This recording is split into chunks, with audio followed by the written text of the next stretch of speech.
Luz y sal, hermanos. El día de hoy vamos a hablar de la confirmación y la vida eclesial. El subtítulo de nuestra lección es Carismas para el servicio, entrega y generosidad. Todos los sacramentos, bautismo, confirmación, comunión, etcétera, tienen un doble significado o un doble impacto, si lo quieren ver así. Un impacto en lo personal.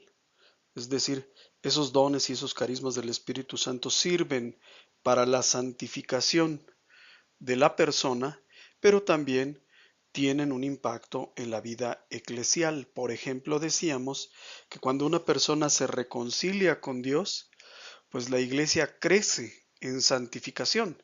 O sea, esa persona evidentemente se acerca más a su santificación, pero también la iglesia recibe los efectos saludables de esa acción realizada por uno de sus miembros. En el caso de la confirmación está profundamente vinculada a la vida eclesial, es decir, la confirmación es un sacramento que tiene un profundo significado comunitario. Los carismas, ya lo habíamos dicho, son dones del Espíritu Santo, por supuesto dones para la santificación, pero sobre todo para el servicio, para la comunidad. Los dones Dios nos los da. Hay muchos, ¿verdad? Prudencia, fortaleza, templanza, etcétera, y sirven para el provecho de la persona, para su santificación.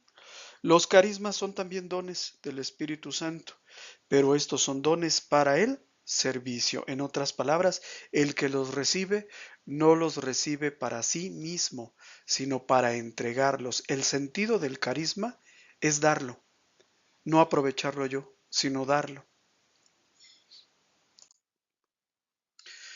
La confirmación es la maduración de los cristianos. Si el bautismo es el nacimiento a la nueva vida en Cristo Jesús, la confirmación es la maduración. Yo lo explico siempre de la siguiente manera. ¿Cuál es la diferencia entre un hombre y un niño? ¿Cuál es la diferencia entre una mujer y una niña? Algunos pueden decir la estatura, los años, la claridad en el pensamiento y en la acción. Sin embargo, no es eso lo que distingue a un niño de un hombre. Lo que distingue a un niño de un hombre es que el niño está para recibir y el hombre está para dar. La niña está para recibir, la mujer está para dar. ¿Sí? El niño, por ejemplo, cuando tiene hambre le pide de comer a sus papás. Cuando se siente en peligro le pide a sus papás que lo protejan, que lo cuiden. ¿Sí? En cambio el hombre cuida, el hombre protege, la mujer cuida, la mujer protege. Cuando un niño, por ejemplo, va con su mamá y le pregunta o le dice, mamá, tengo hambre, la mamá no le responde, es tu problema, yo también tengo hambre, ¿no? No, sino que procura resolver una necesidad de su hijo, ¿verdad? O más bien todas las necesidades de su hijo. Esa es la gran diferencia. Y esto también se ve reflejado en la vida espiritual. Antes de entrar a escuela de pastoral, antes de conocer nuestra fe católica, antes de enamorarnos de Cristo, éramos como niños. Un servidor, por ejemplo, yo iba a misa, ¿verdad? Y me sentaba y escuchaba lo que tenían para darme. Me daban la palabra de Dios, me daban la Eucaristía, me daban consejos, me daban consuelo, me daban orientación y yo siempre iba a ver lo que me daban.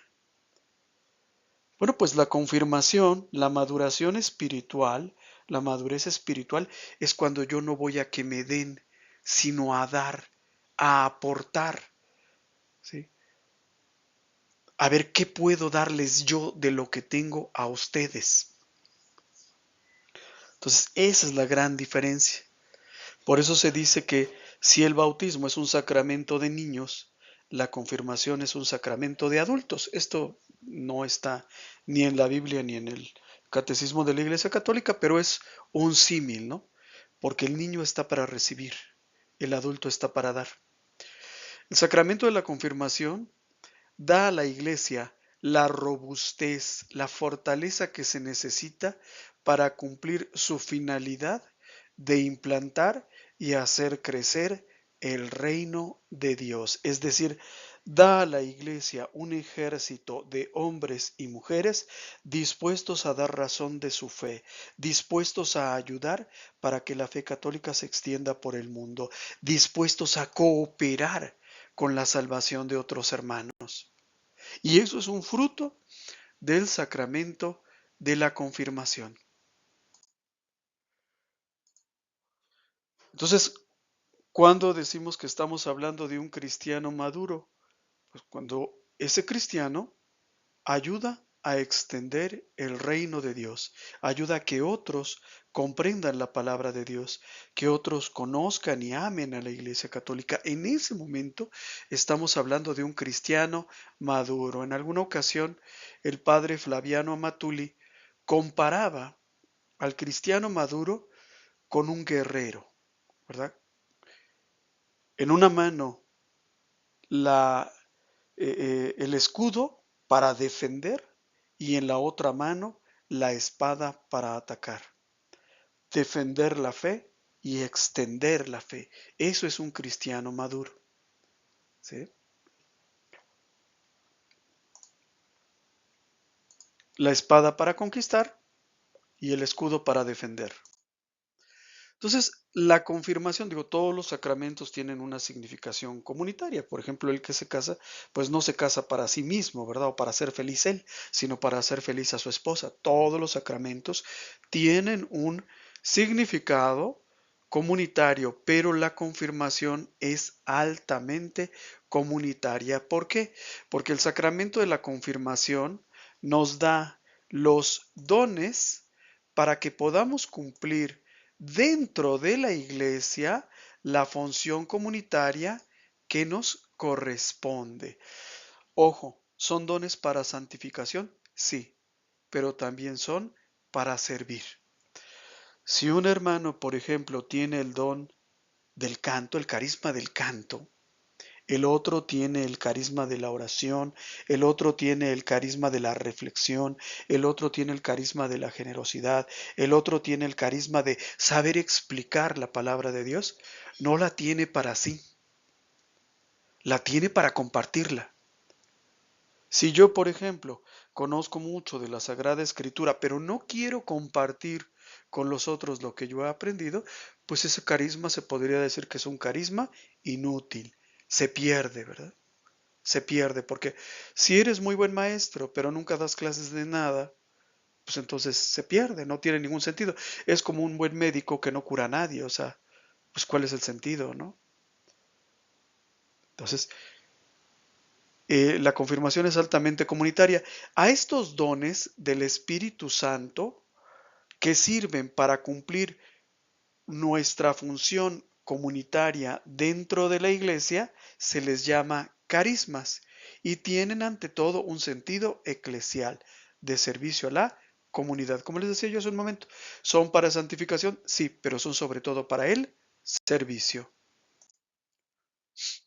En Efesios capítulo 4, versículos del 10 al 12, leemos, Él, o sea, Cristo, comunicó a unos el don, es decir, un don es un regalo de Dios, es algo que yo recibo, no porque lo merezca, sino porque generosamente Dios me lo da. Cristo comunicó a unos el don, les dio el regalo de ser apóstoles, a otros de ser profetas, a otros predicadores del Evangelio, a otros pastores, a otros maestros. Así organizó a los santos para la obra del ministerio. La palabra ministerio quiere decir servicio. ¿Servicio para qué? En orden a la edificación del cuerpo de Cristo. Estos dones que Cristo dispensa, de que algunos puedan ser predicadores, otros maestros, otros pastores, otros evangelizadores, ¿verdad? Nos los da no para que nos enriquezcamos con ellos, no para que ganemos dinero con ellos, sino para que ayudemos a la edificación del cuerpo de Cristo, que es la iglesia. Para eso nos lo dio. Entonces, si tú eres muy bueno para cantar, ¿verdad? Tienes el don, el carisma del canto, bueno, pues Dios te lo dio para que lo compartieras con los otros, para que escribieras una canción, ¿verdad? Si alguno, por ejemplo, pues tiene el don del poder convencer, del poder predicar, pues Dios se lo dio, ¿verdad? Pero no para que formara su propia iglesia, sino para que dentro de la iglesia que Cristo fundó utilizara ese carisma, ¿sí? Para hacer crecer el reino de Dios, para fortalecer a la iglesia.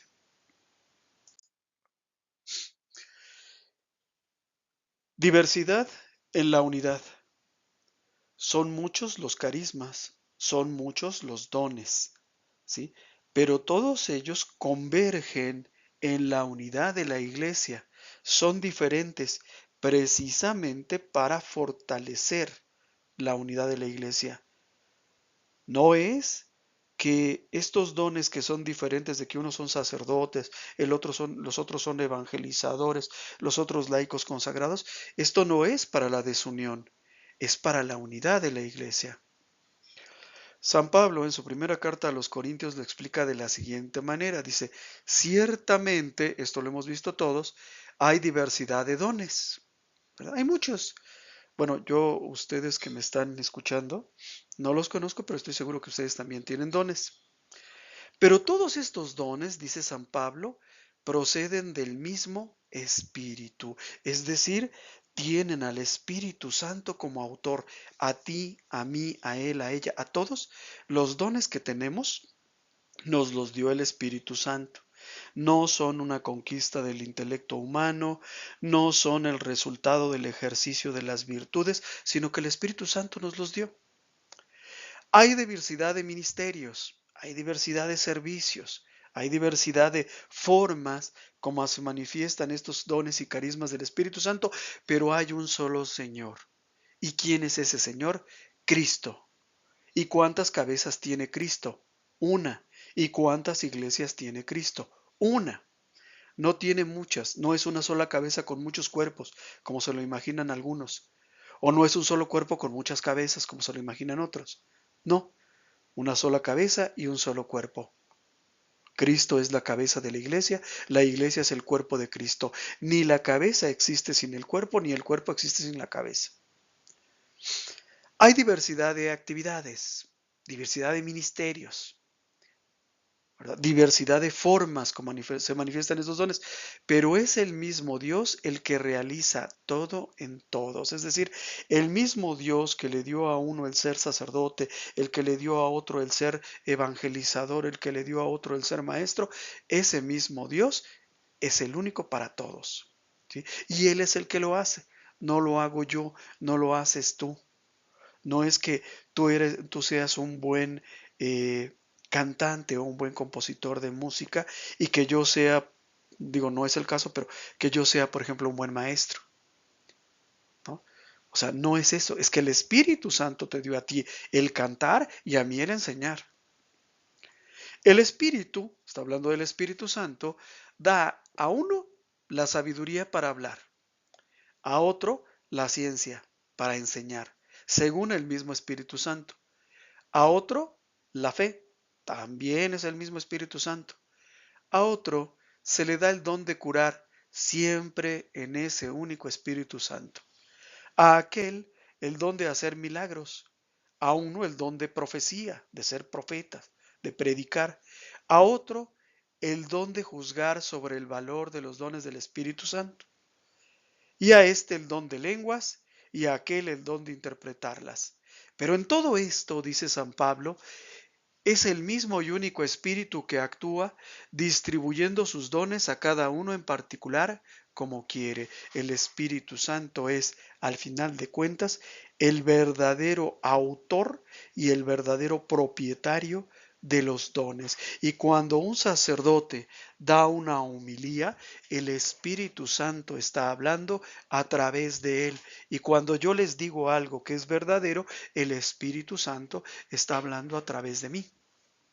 Cuando alguien alaba a Dios y conmueve corazones, el Espíritu Santo está alabando a través de él. Me detengo aquí porque aquí San Pablo está haciendo una lista de estos dones y carismas del Espíritu Santo, ¿verdad? Dice aquí sabiduría, ciencia para enseñar, el ser maestros, la fe, el don de curaciones, el don de profecías, pero agrega dos que hasta ahora nos los venimos a encontrar.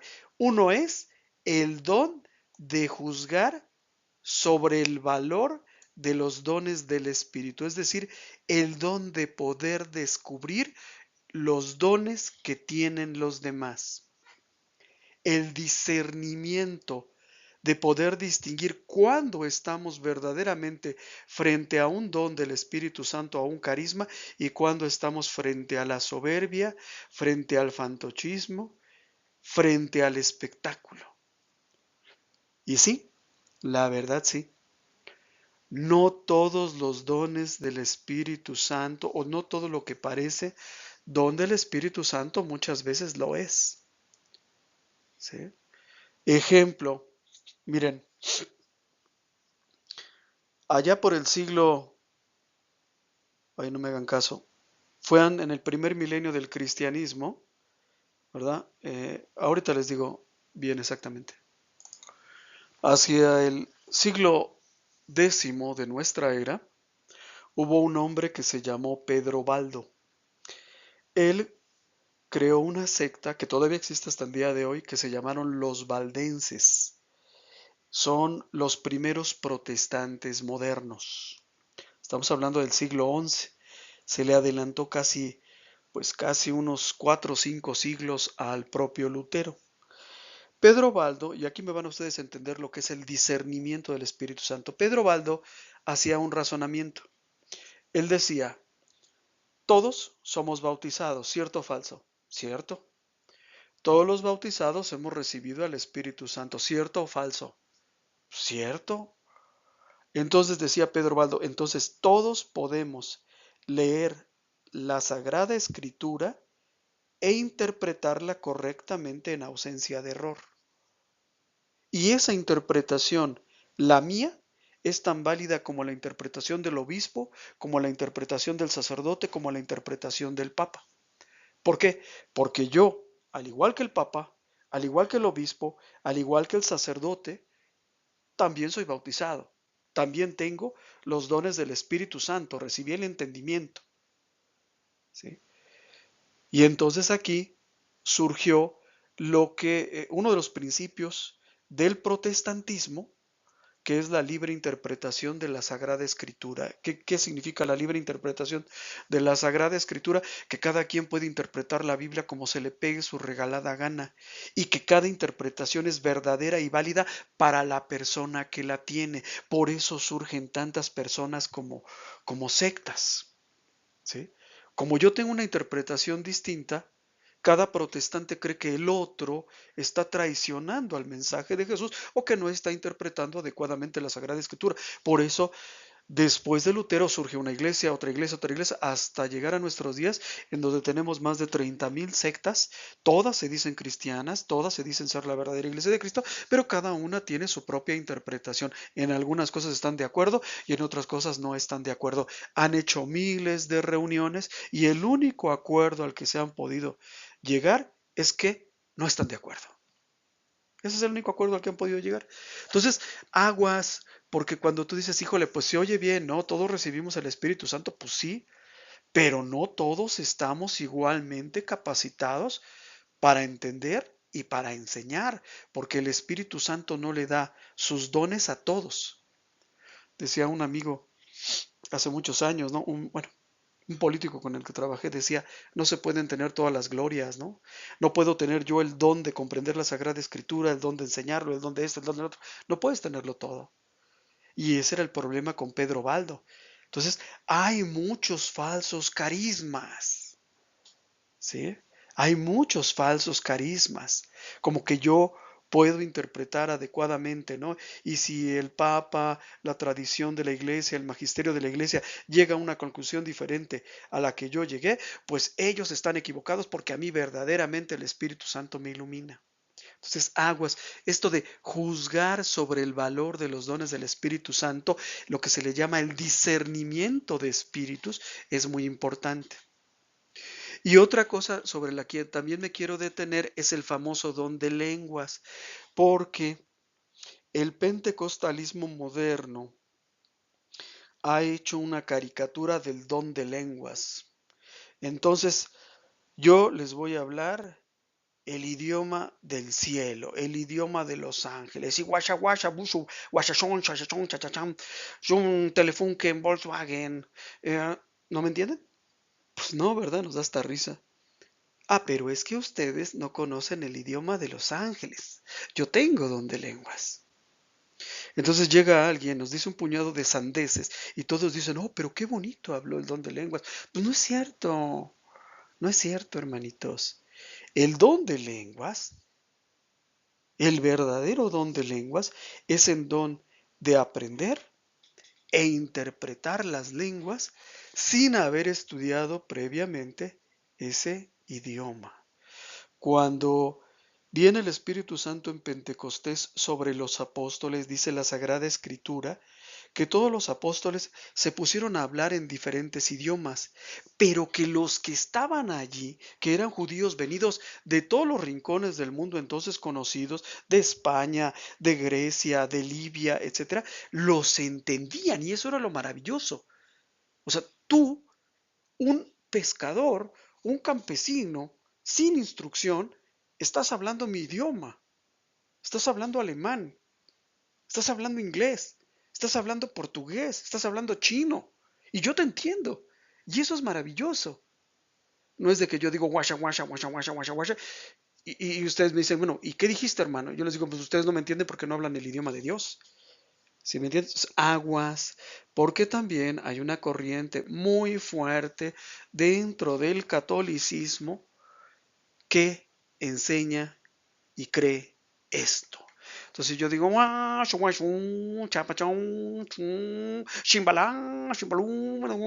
¿qué está haciendo? Está hablando lengua. No es cierto, está de payaso. Sí, y aguas, aguas, porque son muchos los que caen en esto.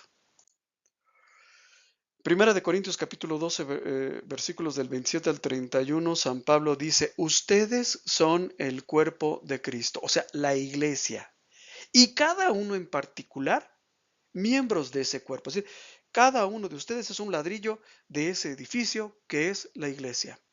En la iglesia hay algunos que han sido establecidos por Dios. Ojo, no se establecieron ellos mismos, no se dieron un título a ellos mismos, ¿verdad? Yo me nombro sacerdote, yo me nombro obispo, yo me nombro pastor. No. Algunos, hay algunos que han sido establecidos por Dios en primer lugar como apóstoles. Jesús los eligió para que lo acompañaran. En segundo lugar, como profetas, hoy diríamos como evangelizadores, como predicadores. En tercer lugar, como doctores, hoy diríamos como teólogos, ¿verdad? Como especialistas en la Sagrada Escritura. Ojo, el apóstol puede ser profeta y puede ser teólogo, pero puede no serlo. Puedo ser, por ejemplo, como yo. Yo puedo darles una explicación de un tema, pero si ustedes me preguntan, oye Alejandro, ¿y eres teólogo? No, no lo soy. Y entonces, ¿qué es lo que nos estás diciendo? Lo que aprendí, como un periquito, ¿sí? O sea, aguas. Después, dice San Pablo, vienen los que han recibido el don de hacer milagros, el don de curar, el don de socorrer a los necesitados, la generosidad, el don de gobernar, de saber dirigir a la iglesia y el don de lenguas. Y pregunta a San Pablo a todos los cristianos que lo escuchaban, ¿que todos son apóstoles? ¿O que todos ustedes son profetas? ¿Todos son doctores? ¿Todos son teólogos? ¿Todos tienen el don de lenguas? A ver, háblame en alemán. Todos tienen el don de interpretarlas. Si alguien te habla en alemán, ¿lo vas a entender? Ustedes, les dice San Pablo, por su parte, aspiren a los dones más perfectos. ¿Sí? Entonces, San Pablo les dice, no, mira, Dios da sus dones, pero no se los va a dar a todos a la misma persona. ¿Sí? ¿Por qué no se los da a todos a la misma persona? ¿Por qué no puedo ser yo teólogo, predicador, evangelizador, apto para el gobierno de la iglesia y todo al mismo tiempo? Pues porque no se pueden tener todas las glorias. Y además el Espíritu Santo nos lo da así para que compartamos. Tú sabes enseñar, pues búscate a tus alumnos. Tú sabes cantar, pues ponte a componer música y búscate quien la escuche. ¿Sí? Entonces tú ves que es profundamente eclesial. Nadie recibe nada para sí mismo. Función social y santificación personal, es decir, dimensión comunitaria y dimensión personal de los dones y carismas que nos da el Espíritu Santo por medio de la confirmación. Los carismas se distinguen de los demás dones del Espíritu Santo por su función social, que son para compartirse. Los dones del Espíritu Santo, todos, ¿verdad? Son para la santificación personal. Por ejemplo, la fe. El primero que se beneficia con la fe soy yo, ¿verdad? Soy el primero. Pero también se benefician ustedes. También los carismas sirven para la santificación personal. Pero aquí hay una cosa muy interesante. Nos santificamos no por el hecho de tener el don en sí mismo, sino que nos santificamos por medio del servicio, es decir, cuando yo comparto mis dones y mis carismas, en ese momento esos dones y carismas producen santificación. No son santificación en sí mismos. O sea, yo puedo ser muy trucho para enseñar, muy trucho para explicar, ¿no? Un buen pedagogo, un buen maestro, ¿no? Pero eso no significa santificación. Cuando se convierte en causa de santificación, cuando yo doy un tema para los demás, cuando yo explico a otros, cuando yo enseño a otros. El problema de los confesores es un problema que surgió, el problema de los confesores fue un problema que surgió en los primeros siglos del cristianismo, más o menos hacia el año 320. Se alternaron años de persecución con años de libertad para la iglesia. ¿Sí? Eh, a veces eran intercalados, ¿no? A veces había 10 años de persecución y luego otros 10 años de libertad y luego otros 20 de persecución y luego otros 20 de libertad y luego otros 5 de persecución y luego otros 5 de libertad y así. Y durante ese tiempo sucedió que desafortunadamente muchos hermanos nuestros, muchos cristianos, católicos, pues murieron a causa de las persecuciones, algunos en el Coliseo, otros por diferentes tormentos, porque la fe cristiana se le consideraba pues algo que podría ser peligroso para el imperio romano. Recordemos que en el sistema religioso romano la principal divinidad era el emperador y entonces ahí ya daba un pequeño problema, que para nosotros el presidente de la república, el rey, pues no es Dios, ¿verdad? Es un ser humano como cualquiera de nosotros. Entonces, ese era el primer problema. Y había persecución porque tenía consecuencias. Por ejemplo, en los campos de batalla, los soldados cristianos eran menos fieros, menos dispuestos para matar. Entonces, la fe cristiana definitivamente era un problema. Lo acabamos de ver ahorita en Irán, ¿no? Cómo crea un problema el que haya dentro de los 1.800.000 soldados del ejército estadounidense, pues que haya varios cientos de miles que son católicos. ¿Por qué? Porque no comprenden por qué tienen que matar a los iraníes. O sea, no lo comprenden, les cuesta trabajo. Entonces, eso era un problema ya desde aquella época. Entonces había persecución. Y dentro de esto surgió el problema de los confesores. Los confesores de la fe, incluso los mencionamos en el Santo Rosario, ¿verdad? Este, eh, eh, eh, reina de los apóstoles, reina de los confesores. Los confesores de la fe fueron laicos, como tú y como yo, es decir, personas que pertenecían al pueblo de Dios. No todos eran sacerdotes, algunos eran, pues como nosotros, seglares, ¿no? Estos fueron presos o torturados durante la persecución de los primeros 300 años, pero por alguna razón no murieron. Por ejemplo, había muchos que ya estaban en la cárcel, ya los iban a ahorcar, ya los iban a crucificar, ya los iban a echar a los leones, ¿verdad?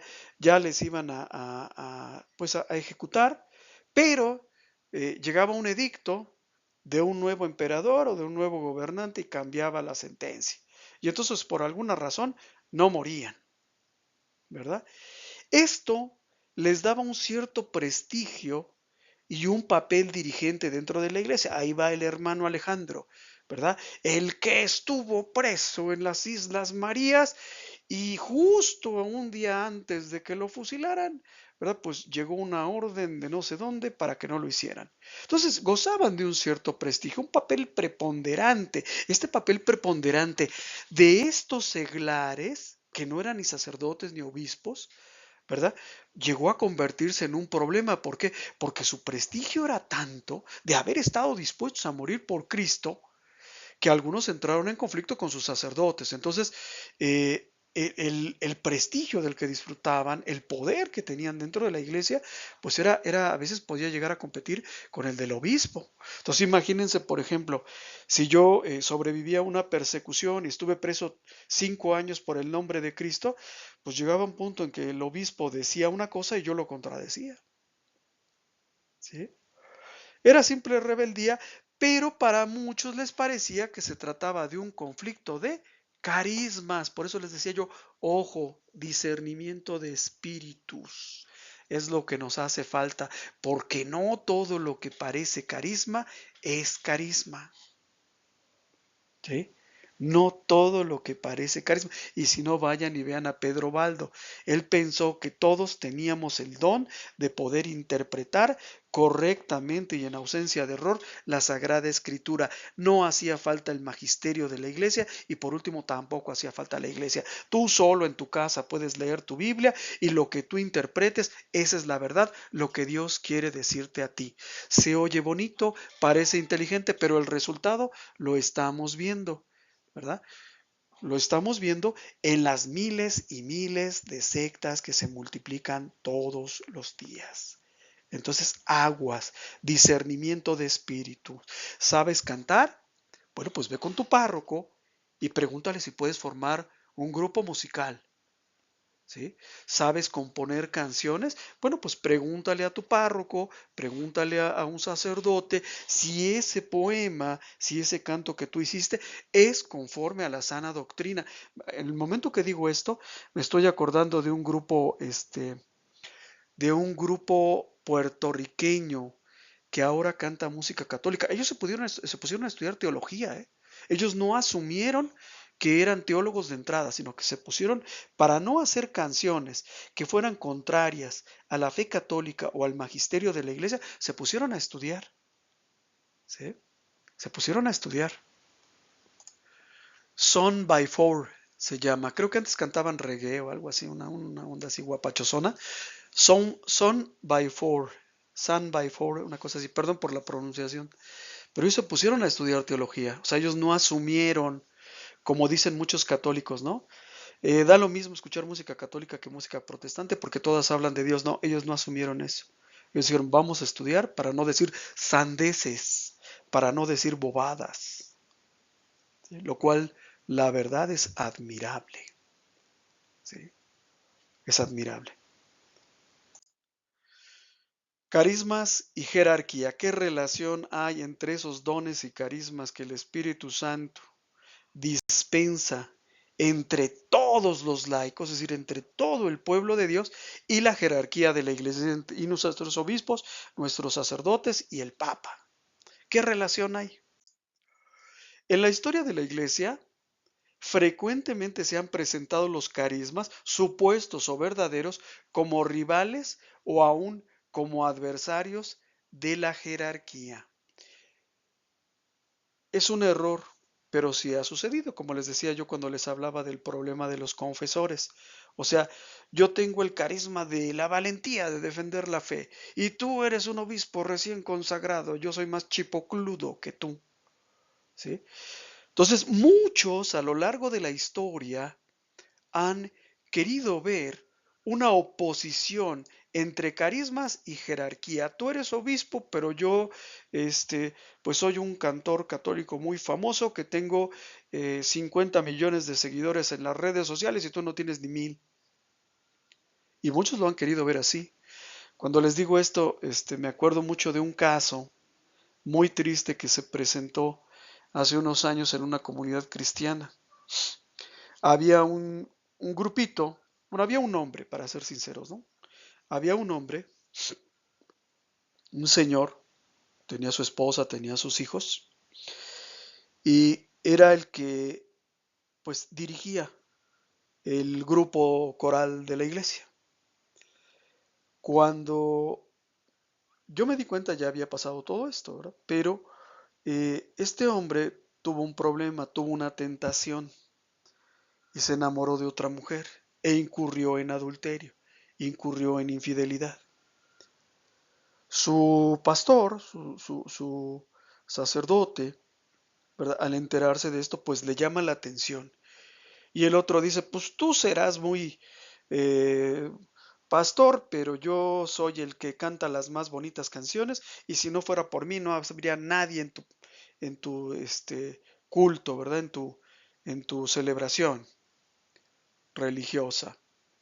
Entonces se presentó un verdadero problema, ¿no? Se presentó un verdadero problema y pasa y puede llegar a suceder, ¿no? Que alguien piense que el carisma que yo tengo, que es el canto, pues me habilita para hablarle de tú a tú al sacerdote. Y esto, hermanos, pues lógicamente es un pensamiento erróneo. ¿Por qué? Porque Dios no es un Dios de confusión. Dios no me dio a mí el carisma de enseñar para que fuera a pelearme con el obispo. Dios es un Dios de paz. Si el obispo a mí no me permite predicar, bueno, pues el obispo sabrá, ¿sí? No es que yo tenga el derecho de predicar con o sin la autorización del obispo. Si no me lo dio, no me lo dio y se acabó. Hace algún tiempo yo quise formar escuelas de agradecimiento aquí en Ecatepec y la respuesta del obispo fue que no autorizaba la existencia de las escuelas de agradecimiento. Bueno, pues así es, ¿no? Y yo tengo que obedecer, ¿sí? ¿Cómo deben relacionarse correctamente los carismas y la jerarquía de la iglesia? Es decir, este don que yo tengo, del cual me siento tan contento, y nuestros sacerdotes y obispos. Bueno, primero, la actuación carismática está subordinada a la potestad jerárquica y debe someterse a ella. Nada sin el sacerdote, todo con el sacerdote. Nada sin el obispo, todo con el obispo. Si el obispo no quiere que yo siga siendo catequista, pues ya no puedo ser catequista. No es que por mis calzones voy a hacerlo, ¿no? Entonces, toda actuación carismática debe estar subordinada al poder de la jerarquía, al poder del sacerdote, a la autoridad del sacerdote, del obispo y en última instancia del papa. Y yo debo, la palabra aquí clave es someterme, ¿sí? El laico debe someterse a ella. Con mucha tristeza vemos que están comenzando a aparecer como hongos falsas iglesias católicas, falsos sacerdotes católicos, ¿no? Sacerdotes que pues salieron del ministerio, lo abandonaron, se casaron y después quieren seguir confesando, quieren seguir bautizando, quieren seguir casando y quieren seguir haciendo todo eso. O sea, no quieren someterse. Tengo el carisma del sacerdocio y no quiero someterme al obispo. Si el obispo te dice que no, ya no, se acabó. Los carismas muchas veces preparan a la persona para el ejercicio ministerial jerárquico, pero no son el ministerio jerárquico. En otras palabras, yo puedo ser un buen teólogo, una persona con mucha capacidad para entender la Sagrada Escritura y un buen maestro. Eso me prepara para ser sacerdote. Eso me habilita para ser sacerdote, pero no me hace sacerdote, ¿eh? No me hace ministro ordenado. ¿Sí se entiende? Entonces, los carismas muchas veces preparan a la persona para el ejercicio ministerial jerárquico, pero no lo hacen sacerdote y no lo hacen obispo. Digo, entre los cristianos separados, entre los hermanos separados, pues se vale de todo, ¿no? Si yo quiero, pues yo me autonombro pastor, me autonombro obispo y hago mi propia iglesia. Y si a ustedes no les gusta, pues váyanse a la suya y yo hago la mía, ¿no? Pero aquí no es así.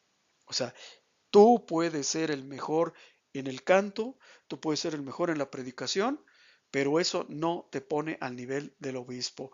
Hace muchos años hubo un incidente con un cantante católico muy famoso, precisamente en Ecatepec, ¿verdad? Que el obispo le pidió cantar en un evento, ¿verdad? Le pidió presentarse a un evento eclesial y se negó. Se negó, le dijo que no, no voy a obedecer, por la razón que sea, pero se negó. Entonces, aguas, aguas. Algunos carismas son propiamente jerárquicos, es decir, algunos carismas son propios de las personas que ejercen dentro del pueblo de Dios las funciones, los ministerios de ser sacerdotes, obispos, ¿verdad? Diáconos, ¿sí?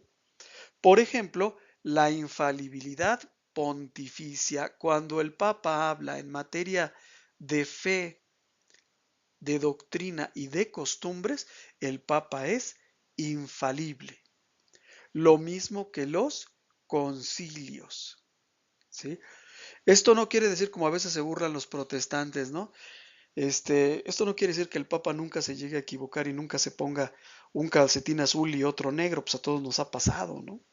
O que digas una palabra equivocadamente, que quieras llamar a Pepito, lo llames Juanito, ¿verdad? Pues a todos nos puede llegar a pasar. Sino el Papa es infalible cuando habla en materia de moral y en materia de doctrina, pero cuando lo hace, digamos, eh, impartiendo cátedra, exprofeso para pronunciarse sobre algún tema. En alguna ocasión pasó con el Papa Francisco, que él hizo una declaración mientras iba en el avión, la prensa lo estaba entrevistando, ¿verdad? Y pues dijo algo que a la prensa le gustó mucho porque parecía contradecir a las enseñanzas católicas y lo presentaban como si fuera dogma de fe o como si fuera doctrina católica. No, hay que distinguir entre una opinión y cuando el Papa está hablando de manera solemne como sucesor de Pedro, que es generalmente en las encíclicas, ¿sí? En los documentos pontificios y en los concilios. Los concilios también son, digamos, tienen ese carisma de la infalibilidad. ¿Sí? Hay otros como el discernimiento de espíritus. Si yo creo que tengo la posibilidad de ser evangelizador porque soy muy chorizo, ¿verdad? Muy rollero, ¿verdad? Pues voy y me pongo a las órdenes del sacerdote y ya él verá si yo puedo ser o no ser evangelizador, si puedo o no puedo ser catequista. Otro carisma, gobierno, profecía, enseñanza. Estos carismas, por ejemplo, de enseñanza o profecía, pues lo puedo tener yo también como laico, pero son sobre todo, digamos, más propios de aquellos que desempeñan un papel dirigente dentro de la iglesia. En el desarrollo vital del cuerpo de Cristo se asocian la jerarquía y los carismas. Y la forma como se asocian es regidos por la caridad. Es decir, el amor es lo que norma la relación entre el sacerdote, el obispo y el laico, es decir, el fiel del pueblo de Dios, que tiene un determinado don y carisma. ¿Sí? Entonces debe de haber un clima y un ambiente de amor con nuestros sacerdotes y con nuestros obispos, un clima de obediencia.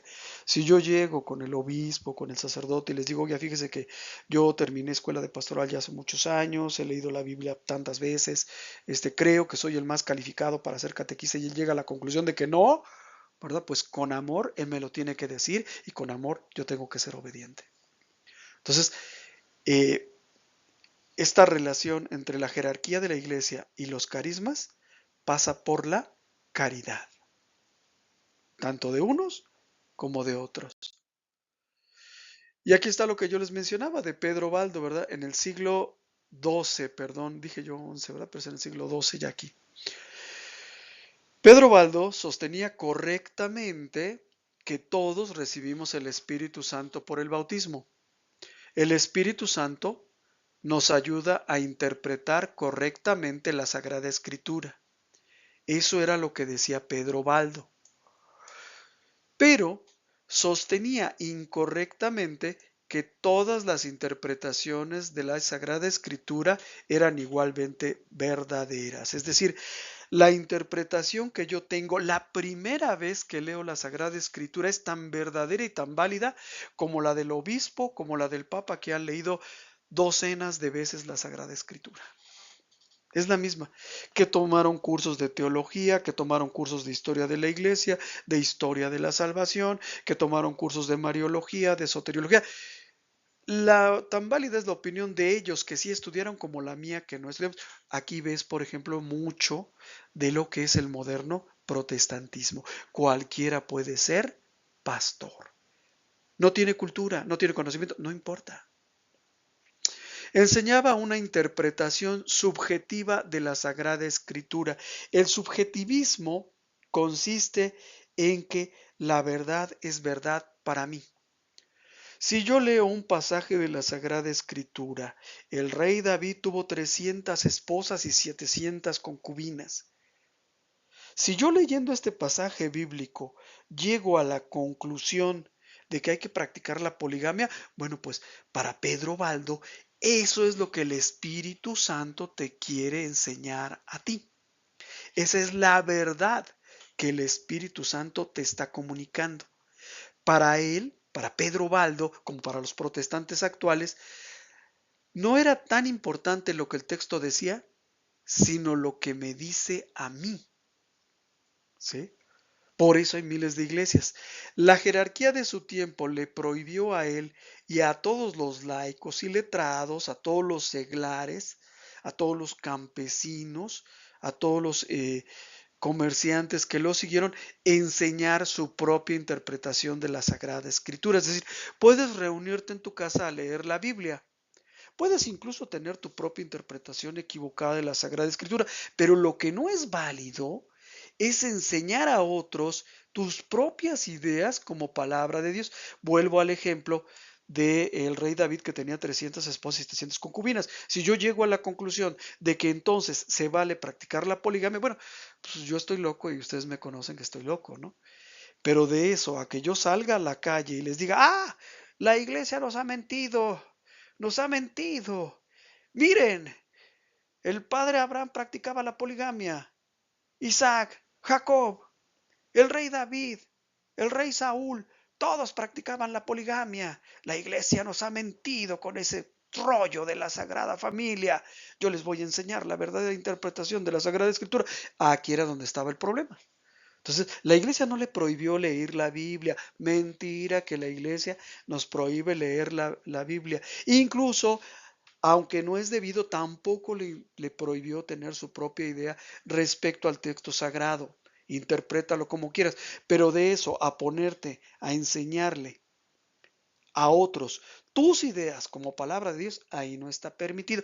Eso sí nos está prohibido. Yo no puedo enseñar lo que yo quiera. El adulterio es adulterio aunque yo sea adúltero. Y es pecado. Y es horrendo. El asesinato es un grave pecado. El aborto es un grave pecado. Aunque hubiera yo llevado a mi novia a abortar, de todos modos es un grave pecado. ¿Sí? Yo no les puedo enseñar algo contrario o distinto o mis propias ideas como palabra de Dios. Aguas porque está de moda eso, principalmente en el campo protestante, pero frecuentemente esas ideas se vienen hasta con nosotros, ¿no? Pedro Baldo se rebeló contra la jerarquía y fundó un movimiento religioso que subsiste hasta el día de hoy, que se llaman los valdenses. Algunos valdenses, a la muerte de Pedro Baldo, bueno, pues algunos valdenses regresaron a la Iglesia Católica, ¿verdad? O sea, decían, mira, sí, queremos leer la Biblia, queremos interpretar la Biblia, ¿verdad? Pero no es nuestra intención fundar una iglesia diferente. Entonces, algunos se regresaron, pero la abrumadora mayoría, ¿verdad? Confluyó en el movimiento protestante que vendría a existir en el siglo XVI. De hecho, hay tres pilares de la Sagrada tres pilares del protestantismo. Uno es la sola escritura, solo la Biblia como regla de fe, si no está en la Biblia es mentira. El otro es la sola fide, solo la fe, ¿sí? Nada que tú puedas hacer sirve para tu santificación ni para tu salvación, ni importan las obras del hombre para su salvación. Y el tercer pilar del protestantismo es la libre interpretación de la Sagrada Escritura. Cada quien interpreta la Biblia como se le pega su regalada gana, lo puedes interpretar como tú quieras, enseñárselo a los otros, escribir un libro, decir que Dios te habló, como quieras, ¿sí? Sin quererlo, pues él plantó uno de los pilares del protestantismo moderno, que es la libre interpretación de la Sagrada Escritura. Y bueno, pues sobre este tema, la segunda carta de Pedro, capítulo 1, versículos 20 al 21, nos dice una cosa muy importante. Dice San Pedro, sépanlo bien, ninguna profecía de la Escritura puede ser interpretada por cuenta propia, pues ninguna profecía ha venido por iniciativa humana, sino que los hombres de Dios han hablado movidos por el Espíritu Santo. Es decir, yo no puedo interpretar la Biblia como se me pegue mi regalada gana, aunque haya 1000 hermanos protestantes a mi alrededor que sí lo pueden hacer. Yo les digo siempre a mis hermanos católicos que quieren comenzar a leer la Biblia, yo les digo, es muy bueno que lo hagas, pero busca un maestro que te pueda enseñar, que te pueda guiar, porque muchos buscando la luz han encontrado la oscuridad. Muchos buscando el amor han encontrado el odio, la división. Muchos buscando la sanación han encontrado la lepra espiritual, que es el fundamentalismo y el fanatismo religioso. Muchos, no pocos, muchos. ¿Sí? Entonces, aguas. Aquí San Pedro nos previene, nadie puede interpretar la Sagrada Escritura como se le dé la gana. Curiosamente, casi al mismo tiempo que Pedro Baldo estaba predicando esto de que cada quien interpreta como se le pega su regalada gana, al mismo tiempo prácticamente en Italia surgía San Francisco de Asís. De hecho, los franciscanos, allá por el lejano siglo XII, tenían mucho problema porque los confundían con los valdenses, que en algunas regiones de Italia los llamaban los patarinos. ¿Sí? Los patarinos. Entonces, los confundían. ¿Por qué? Porque también predicaban pues la sencillez de vida, también predicaban el amor por el Evangelio, por la Sagrada Escritura, y muchos los confundían.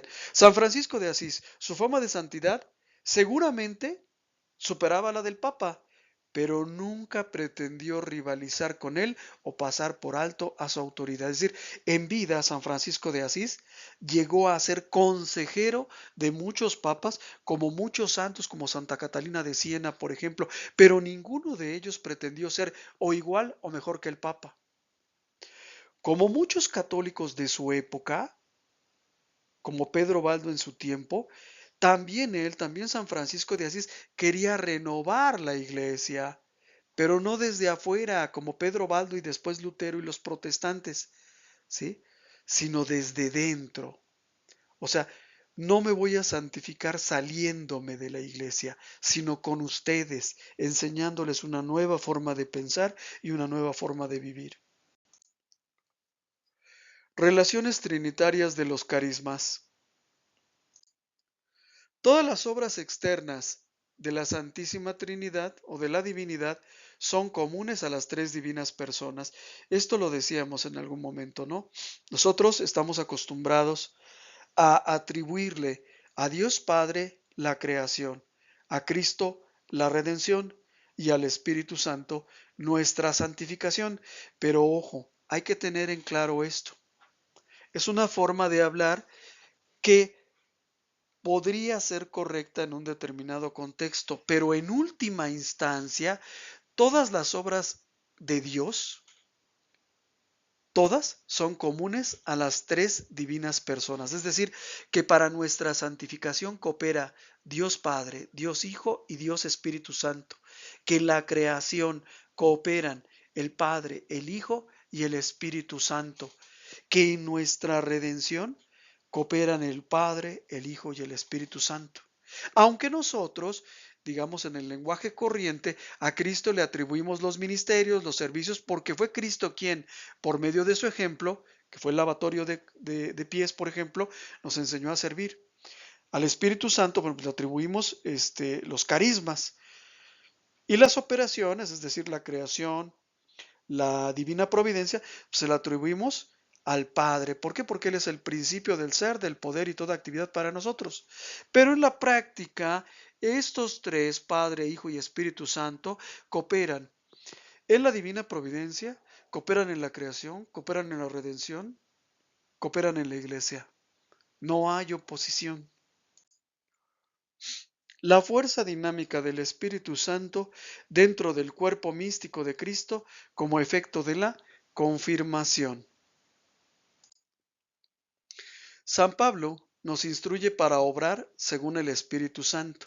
Debemos de dar frutos, poner a trabajar esos carismas. Si yo me di cuenta de una cosa, miren, yo se los he dicho muchas veces, ¿no? Yo siempre quise ser maestro. Entonces, cuando yo entro a escuela de pastoral, se cumple mi sueño. Por fin puedo dar un tema y por fin puedo tener alumnos, ¿verdad? Puedo tener a personas que me escuchen. Por eso me desquito con ustedes, ¿no? No, no es cierto. Pero sí, hay que poner a trabajar los carismas. O sea, si tú ya sabes que tú tienes el carisma del canto, que sabes componer, que sabes tocar un instrumento, ponlo a trabajar, no te lo quedes. Es que yo soy músico y gano dinero cantando en las fiestas. Muy bien, está bien, pero también ponlo a trabajar para la santificación y para la salvación de tus hermanos. ¿Sí?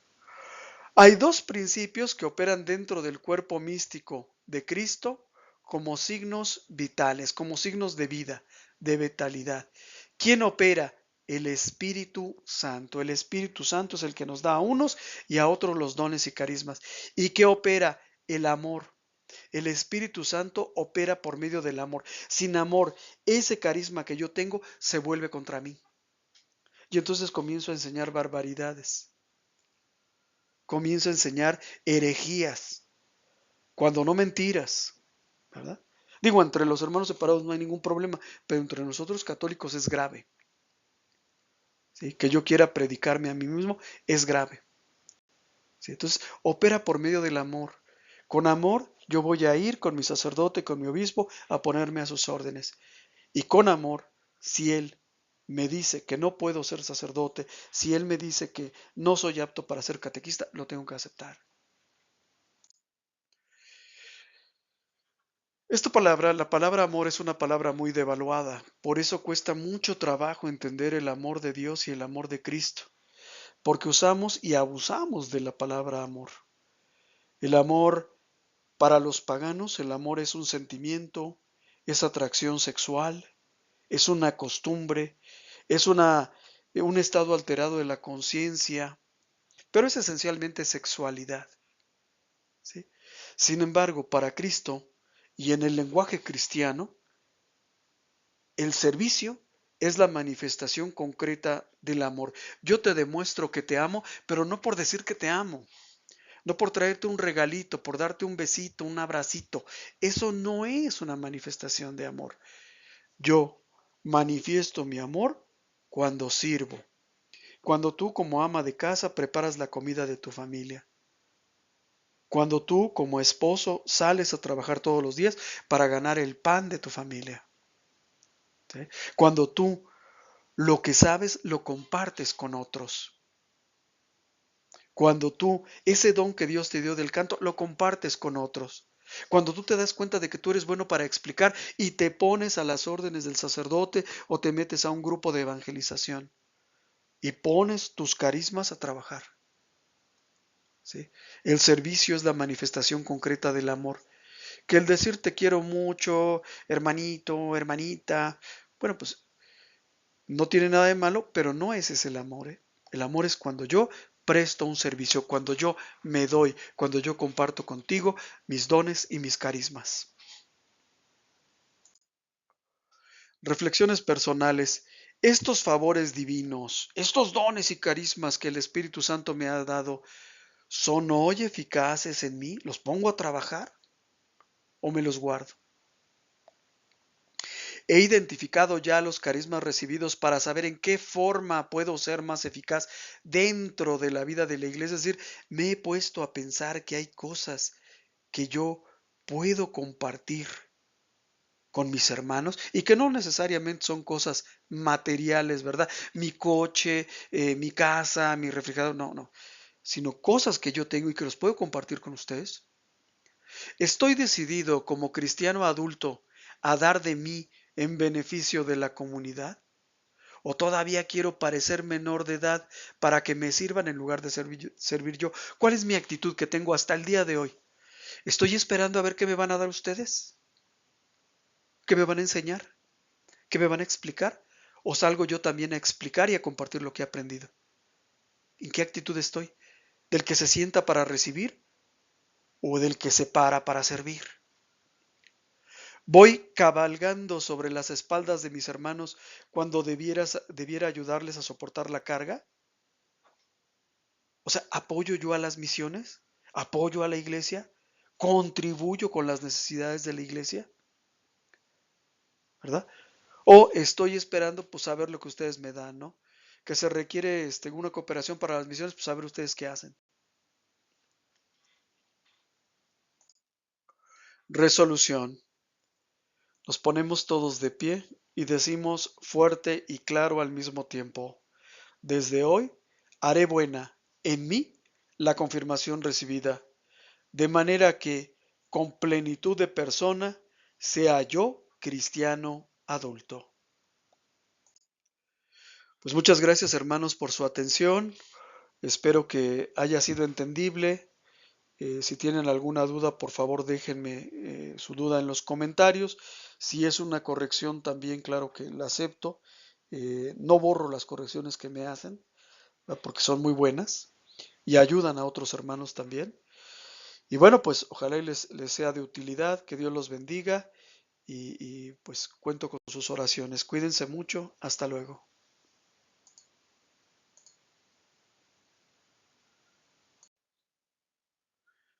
Muchas gracias por tu atención, esperamos que este video haya sido de tu agrado. Nuestro trabajo se mantiene gracias a las aportaciones de amigos y benefactores.